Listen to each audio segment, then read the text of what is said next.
और अब बात करेंगे मंडावी की विरासत की।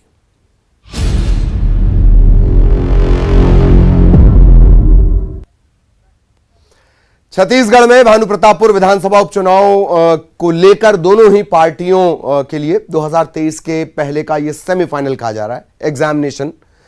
भानुप्रतापपुर विधानसभा उपचुनाव के लिए सत्ताधारी दल कांग्रेस और विपक्षी भाजपा के प्रत्याशियों के नाम पर जल्द ही मुहर लगने की उम्मीद है और दोनों ही अपनी अपनी जीत का दावा कर रहे हैं। सबसे बड़ा सवाल यह कि मंडावी की विरासत मिलेगी किसे?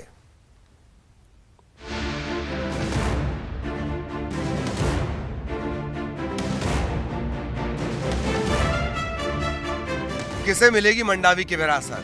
भानुप्रतापपुर में किसका दिखेगा प्रताप? जी हां, ये वो सवाल है जो 2023 विधानसभा चुनाव से पहले छत्तीसगढ़ की राजनीति में सबसे अहम माना जा रहा है। कहा जा रहा है कि भानुप्रतापपुर में बीजेपी और कांग्रेस की जमीनी ताकत का ये लिटमस टेस्ट होगा। लेकिन हकीकत में क्या 2023 विधानसभा चुनाव में सूबे की जनता का मूड भानुप्रतापपुर के नतीजों से भापा और मापा जाएगा? हालांकि यह सवाल अभी दूर की कौड़ी है, लेकिन बात भानुप्रतापपुर की करें तो यहां मुकाबला कांटे का होता रहा है। एक नजर डालते हैं पुराने चुनावी नतीजों पर। 2003 में चुनाव हुआ, कुल मतदान हुआ 70.34%। बीजेपी के देवलाल दुग्गा की जीत हुई 40,000 से ज्यादा वोट से, जबकि कांग्रेस के कैंडिडेट मनोज मंडावी 39,424 वोट लेकर हार गए। 2008 के चुनाव की बात करी जाए, कुल मतदान हुआ 65.80%। बीजेपी के ब्रह्मानंद की जीत हुई, जिन्हें मिले थे 41,384 वोट, जबकि मनोज मंडावी को मिले 25,905। 2013 के चुनाव में कुल मतदान रहा 79.19%। कांग्रेस के मनोज मंडावी जीते 64,837 वोट के साथ, जबकि बीजेपी के सतीश लटिया 49,941 वोट के साथ हार गए। जबकि 2018 में चुनाव हुआ तो कुल मतदान पहुंचा 77.58%। मनोज मंडावी 72,520 वोट लेकर जीते, जबकि बीजेपी के देवलाल दुग्गा को मिले 45,827 वोट। जाहिर है सीट पर मुख्य मुकाबला हमेशा बीजेपी और कांग्रेस के बीच रहा है, लेकिन क्या इस बार भी ऐसा होगा? सिर्फ दावों की बात करें तो कोई पीछे नहीं है। जहां तक भानुप्रतापपुर का सवाल है, वो हमारा कांग्रेस का गढ़ है। आदरणीय प्रदेश अध्यक्ष मोहन मरकाम जी का इलाका है।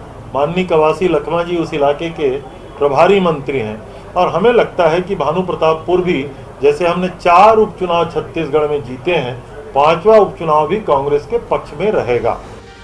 लेकिन दावों से जीत नहीं मिलती। किसके दावे में कितना दम है, ये भानुप्रतापपुर की जनता तय करेगी। वैसे भी इस सीट पर दोनों ही दलों में दावेदारों का तांता लगा है। कांग्रेस से करीब 14 दावेदार हैं, जिनमें मनोज मंडावी की पत्नी सावित्री मंडावी भी शामिल हैं। ये सीट मनोज मंडावी के निधन की वजह से खाली हुई है, लिहाजा माना जा रहा है कि सावित्री मंडावी को टिकट मिल सकता है। वहीं बीजेपी से 16 दावेदार हैं, जिनमें पूर्व विधायक भी शामिल हैं। जाहिर है भानुप्रतापपुर का रण आसान नहीं होने वाला। Bureau report, news 18। और इस खास मसले पर चर्चा करने के लिए बहुत खास मेहमान हमारे साथ जुड़े हुए हैं। रजनीश कुमार सिंह बीजेपी के विधायक हैं, स्वागत है आपका। घनश्याम राजू तिवारी साहब, आप कांग्रेस प्रवक्ता। तिवारी साहब, आपका भी बहुत बहुत स्वागत। चूंकि भानुप्रतापपुर की दरअसल हम विरासत की चर्चा कर रहे हैं, तो तिवारी साहब पहला सवाल आपसे, विरासत बचेगी या क्या आपका दावा, और क्यों आपका ये दावा? जी प्लीज। देखिए ललित जी, निश्चित ही भानुप्रतापपुर पारंपरिक रूप से कांग्रेस की सीट रही। एक दुर्भाग्यजनक घटना जिस विधायक मनोज मंडावी जी का निधन हुआ, उसके चलते यहाँ ये चुनाव हो रहे हैं। स्वर्गीय मंडावी जी ने जिस राज्य निर्माण के बाद से लेकर अब तक जो चुनाव इस क्षेत्र में लड़े हैं, और उनके जीत के 2 आधार हैं, और उस जीत की जो अंतर है वो इस बात को स्पष्ट करते हैं कि वहां कांग्रेस की कितनी पैठ है। और दूसरी बात ललित जी, एक बात बहुत स्पष्ट रूप से कहना चाहूंगा, पिछले 4 सालों में भूपेश बघेल जी की सरकार में जो आदिवासियों के हित के लिए, बस्तर के विकास के लिए, बस्तर देखिए छत्तीसगढ़ का कश्मीर है और आदिवासी बहुल्य क्षेत्र है, वनवासी क्षेत्र है, और लगातार जिस प्रकार से राज्य की सरकार, मुख्यमंत्री भूपेश बघेल जी नित नई योजनाओं के आधार पर उस क्षेत्र में विकास कर रहे हैं, लोगों को आर्थिक रूप से मजबूत कर रहे हैं।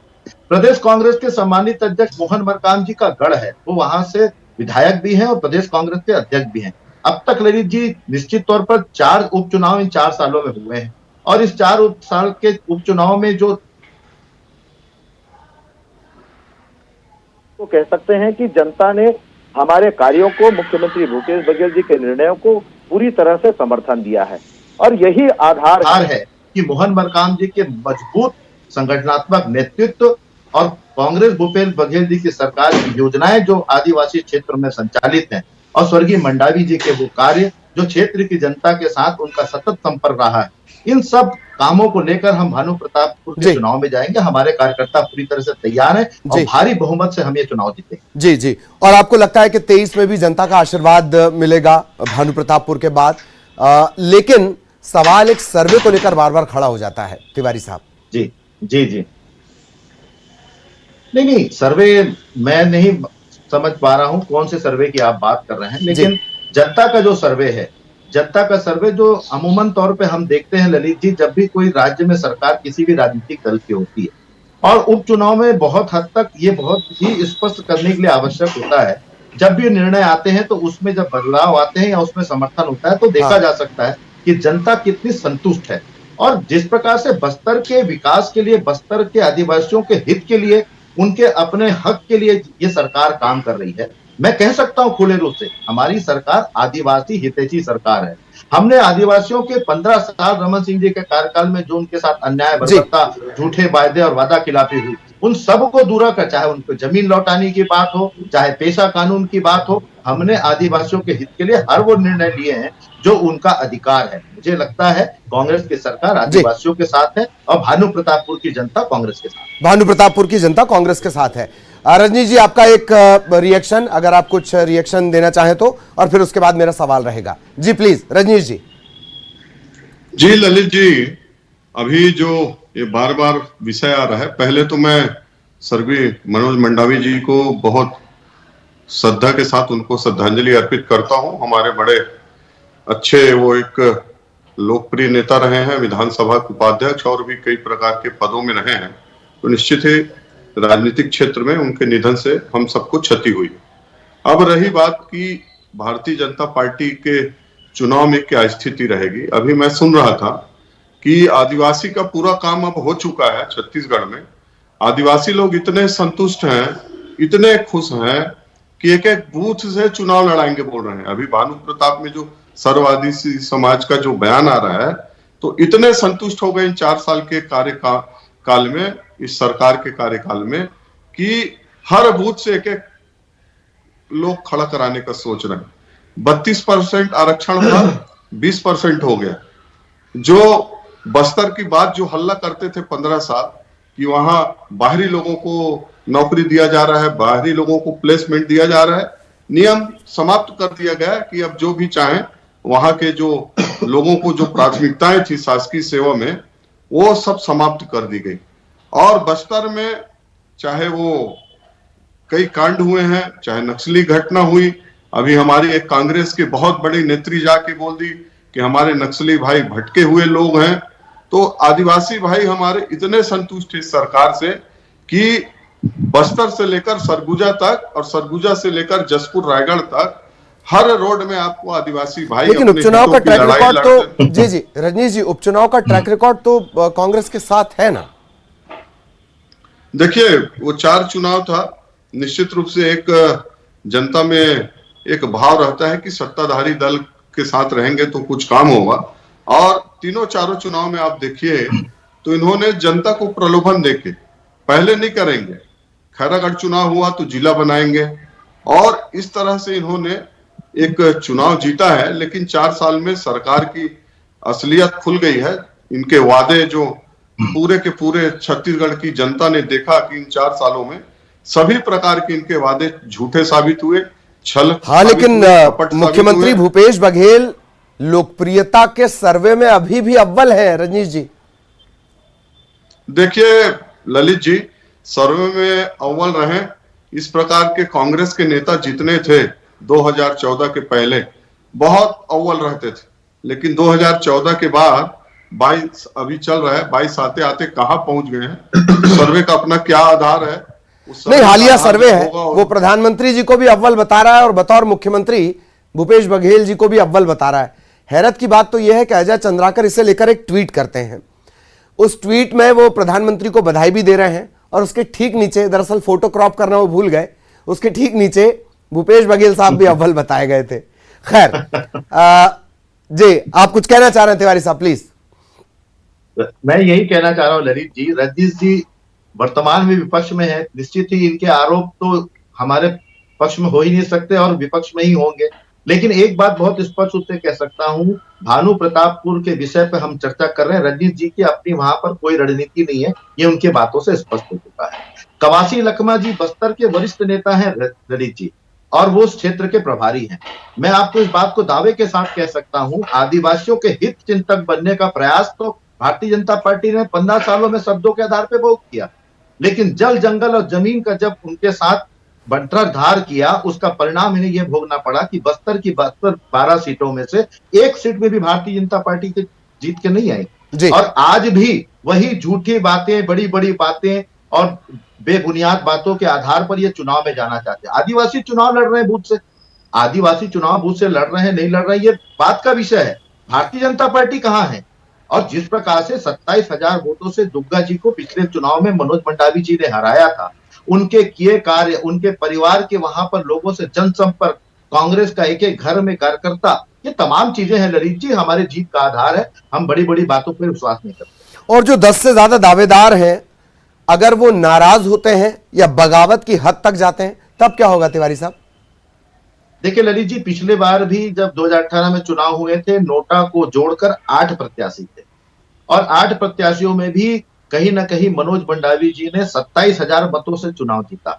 तो प्रत्याशियों की संख्या अभी तो वर्तमान में कुछ भी चीज स्पष्ट नहीं है, लेकिन बावजूद इसके मैं इसको कह सकता हूं कि कांग्रेस की मजबूत पकड़ है, भूपेश बघेल जी के नेतृत्व में, मोहन मरकाम जी की कमान में और कवासी लखमा जी के संगठनात्मक वहां पर विचारों से हम इस चुनाव को ऐतिहासिक मतों से जीत के आ रहे हैं, और 5 विधानसभा के उपचुनाव जीतने का रिकॉर्ड छत्तीसगढ़ में इस बार कांग्रेस की सरकार। बिल्कुल बिल्कुल, आपने आदिवासियों के हित की बात की तिवारी साहब। कोल ब्लॉक से लेकर सर्व आदिवासी समाज की नाराजगी तक, आपको लगता है सब साध लिया गया? देखिए, विरोध, नाराजगी ललित जी हर सरकार में होती है, और मैं इस बात को कह सकता हूं, नाराजगी का जो भी पैमाना छोटा मोटा रहा हो, मैं इस बात को आपके टीवी चैनल, प्रतिष्ठित चैनल पे कह सकता हूं, प्रदेश के मुखिया भूपेश बघेल जी ने सहर्ष रूप से उनके बीच अपने जनप्रतिनिधियों को भेजकर स्वयं संवाद करके उनकी समस्याओं का निराकरण किया। कोल ब्लॉक के विषय में भी मुख्यमंत्री जी ने केंद्र सरकार को पत्र लिखा है कि परसा कोल ब्लॉक में खनन को लेकर अपने निर्णय बदलें। साफ तौर पर हम नहीं, परमिशन की जिम्मेदारी तो आपके पास रहती है तिवारी साहब, वो जो कमेटी बनती है वो भी आपकी जिम्मेदारी रहती है। कमेटियां बनती हैं, कमेटियां ग्राम पंचायत आम सभा के आधार पर बनती है ललित जी, और राज्य सरकार उसमें क्षणिक मात्र निर्णय लेने के लिए जिम्मेदार होता है। और मुख्यमंत्री जी ने पत्र लिखा जी, समस्या उत्पन्न होनी है और समस्या के निराकरण के लिए हर समय सरकार तैयार रही है, चाहे वो आदिवासी समाज हो, चाहे किसान। चलिए, आप थोड़ी देर पहले कह रहे थे बीजेपी के पास रणनीति नहीं है, अब रजनीश जी कोई तगड़ा पॉइंट लेकर आए हैं, उनके हाथ के इशारे बता रहे हैं। जी रजनीश जी, स्वागत है। ललित जी, उसे जमीन में उतारे तो ज्यादा अच्छा। प्लीज ललित जी टीवी पे इनका अहंकार, इनका सुन लो घनश्याम भाई, सुन लो, इनका अहंकार और घमंड पूरे देश में विलुप्त हो गए हैं, लेकिन आज भी इनके जो बचे कुछ चिराग हैं, अब सुन तो लो, मैं चाहता तो आपको भी डिस्टर्ब कर सकता हूं, तो क्या है, बोलिए कुछ तो चिराग, जो कुछ चिराग बचे हैं, इतने अहंकार और घमंड से चूर और डूबे हुए हैं कि भारतीय जनता पार्टी के पास रणनीति नहीं है। भारतीय जनता पार्टी ये जिनका काम चलने वाला नहीं राजनीति। अरे सुन लो ना भाई, मैं आपको डिस्टर्ब करूंगा तो आप भी नहीं कर पाओगे कुछ। ठीक है, बोलिए। रहा था तो अच्छा डिबेट में आओ तो सुनो, तो ताकत क्यों नहीं है कांग्रेसियों के पास, क्यों इधर उधर की बातें करते? तो मिटलबराई बंद करिए, मुद्दे पे बात करिए, रणनीति बताइए, रणनीति झूठ और फरेब के अलावा कोई रणनीति उसमें बताइए, गुमराह करने के अलावा आप लोगों के पास कुछ नहीं। चलिए एक बार सुन लेते हैं, जब तिवारी जी प्लीज सुन लेते हैं। हाँ बोलिए रजनीश जी। ललित जी, भारतीय जनता पार्टी के जो रणनीति है, नेता है, जितने बड़े बड़े नाम लिए हैं, ये सबको भारतीय जनता पार्टी ने छत्तीसगढ़ बनने के बाद मात दे चुके हैं। कोई 2 चुनाव जीता है, बहुत हो गया तो 3। इनके जो बड़े बड़े कद्दावर नेता जिनको बोलते हैं और जिनका नाम अभी टीवी में अरे तू छत्तीसगढ़ की बात कर रहा हो, जिसका नाम लियो हो, मैं नाम नहीं लेना करिए चाहता। ना। जिन कद्दावर नेताओं को बात की हो ना, भी किसका किसका नाम लिया भूल गए क्या? उन्हीं की तो बात कर देश रहा में हूं। महिलाओं की इतने क्या स्थिति है और कद्दावर नेता छत्तीसगढ़ में हो। नौटंकी आपकी पार्टी ही कर सकती है। कल यही करने आई थी देख लिया ना। स्मृति ईरानी जी। आपने ये आपने अहंकार का जिक्र किया, ये ये ठीक है रजनीश जी, आपकी नौटंकी। रजनीश जी आपने अहंकार का जिक्र किया, प्रदेश की जनता समझती है। कुछ बयान आप कुछ बयान है और छत्तीसगढ़ मैं में कुछ महिला बयानों के मुक्का रेफरेंस रैली में कहना करते चाह रहा हूं हैं। ये रजनीश जी। नौटंकी अब छत्तीसगढ़ में चलने वाली नहीं रजनीश जी। जनता रजनीश जी। जागरूक हो चुकी है। 15 साल खूब ठगा आप लोगों ने। क्या है ललित जी, अब मैं ज्यादा ऐसे लोगों को कमेंट करता नहीं जिनके पास कुछ बोलने के लिए नहीं रहता, फैक्ट नहीं रहता। आप जिस ठगवा लोगों की अभी जरूरत में कोल ब्लॉक प्रदेश में जरूरत नहीं है। कोल ब्लॉक में अपने मुख्यमंत्री से ठगवा लोगों पूछना, को इस जाके प्रदेश की विधानसभा जनता ने में क्या समझ दिया लिया। किसी मैं बस ललित आईना जी, दिखाना चाहता कोल हूं। ब्लॉक में आऊंगा ना, पैसा झोली लेके आप जिसके विरुद्ध में बोलते थे पैसा झोंक लिए हो ना, तो बोलने का हिम्मत नहीं हो रमन रहा सिंह है। जी के पास और जाइए, पूछिए पनामा विधानसभा का में पैसा क्या कहां जवाब से दिया आया है? है? पनामा का पैसा मैडम सीएम कौन थी, उनसे जाके पूछिए। अगर आपके में पूछने का इनकम साहस टैक्स में है, कौन घूम रहा है? अगर और आपको बहुत पूछने लोग का जाने साहस वाले है हो। मैडम सीएम अभी कौन तो है, सारे लोग गए ये हो। जाके रमन अभी सिंह और जी से जाने वाले हो। पूछिए।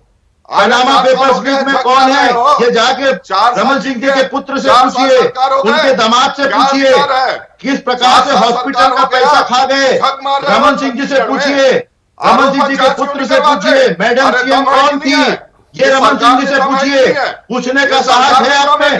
लफाजी और बड़े बोलों से अब इस प्रदेश की जनता आप लोगों के बहकावे में आने वाली नहीं।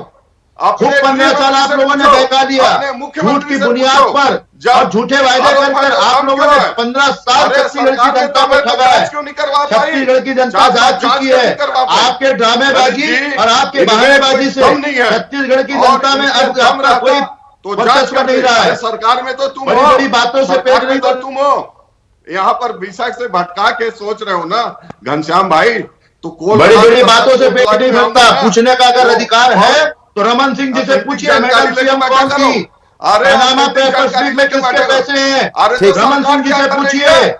आपको जवाब सरकार क्या मिलेगा। कर रही है तुम्हारी? आपको अरे जवाब बस मिलेगा। सरकार क्या पूछिए कर आप। रही है? थोड़ी ऊर्जा, अरे तुम्हारी सरकार क्या कर रही है? तिवारी साहब पूछिए 4 साल रजनीश जी, थोड़ी ऊर्जा- हमारी सरकार जी। किसानों थोड़ी की ऊर्जा सेवा कर 23 रही के लिए भी है, बचाते हैं। आदिवासियों अभी की सेवा 23 कर तक- रही है, नहीं, बहन नहीं। की सेवा कर रही है, गौ माता ललित की जी, सेवा कर रही हम है। लोग का ये ऊर्जा कर रही है कितना हमारी सरकार। हम लोग की ऊर्जा कल देख लिए हैं।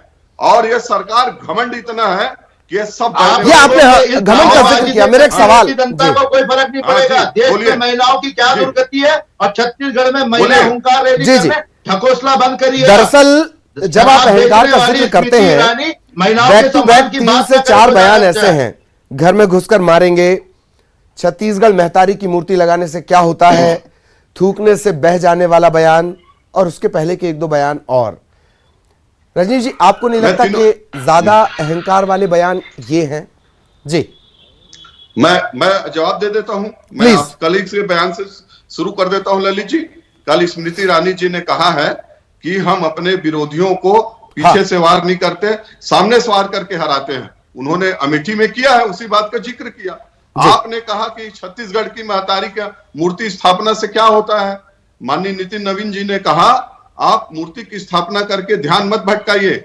जो हमारी माताओं बहनों के साथ शराबबंदी के नाम पर 20,000 परिवारों के रेडी टू ईट का जो रोजी रोजगार छीन के उद्योगपति को बाहर का बेच दिए, और ठीक 15 लाख हमारे आवास के जो माताओं बहनों को मिलना था, ठीक, गरीबों ठीक। को नहीं, मिलना नहीं, था, वो नहीं। आवास छीन लिया गया। दरअसल इस विषय को मैं उन्होंने आप कहा है। रजनीश जी, इस नहीं विषय- शोर में बहुत हाँ। सारी बातें, शोर में बहुत सारे सवाल निकल गए थे। तिवारी साहब प्लीज, वक्त बहुत कम है। बहुत बहुत धन्यवाद आप दोनों का इस चर्चा में हमारे साथ जुड़ने के लिए। तो दरअसल मंडावी की विरासत को लेकर हम चर्चा कर रहे थे, और भानुप्रतापपुर का चुनाव इस वजह से भी महत्वपूर्ण है कि इसके ठीक बाद 23 का रण होगा। जनता के मूड को भांपने की कोशिश और कवायद, और दरअसल नतीजे क्या होते हैं यह साफ होगा भानुप्रतापपुर से। बहुत बहुत शुक्रिया, दर्शकों का भी धन्यवाद।